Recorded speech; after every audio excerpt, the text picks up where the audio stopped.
नमस्कार मंडळी, स्वागत आहे तुमचं आमच्या चॅनलमध्ये। आवाज महामुंबईचा, शोध बातमीचा, कौल मनाचा।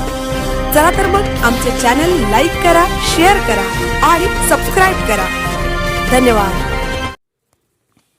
अभयराम आश्रम डोलवी येथे दिनांक 9 जानेवारी 2026 ते दिनांक 13 जानेवारी 2026 पर्यंत हरिनाम सप्ताहाचे आयोजन करण्यात आले। त्यानिमित्त दासबोध ग्रंथाचे सामुदायिक पारायण करण्यात आले। सप्ताहाची सुरुवात कलश पूजन, प्रतिमा पूजन, ध्वजारोहणाने सद्गुरू अरुण चैतन्य महाराजांच्या हातून झाली।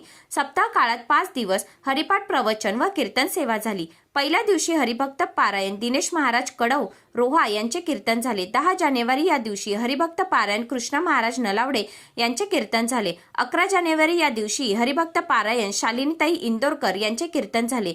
12 जानेवारी या दिवशी हरिभक्त पारायण गिरिराज महाराज देगलूरकर यांचे कीर्तन झाले। 13 जानेवारी 2026 या दिवशी हरिभक्त पारायण दिनेश महाराज डोलवी रायगड भूषण पुरस्कार प्राप्त यांचे काल्याचे कीर्तन झाले। काल्याचा महाप्रसाद बजरंग शेठ पाटील डोलवी यांनी दिला। 13 जानेवारी 2026 या दिवशी सकाळी 9 वाजता ग्रंथदिंडी पार पडली।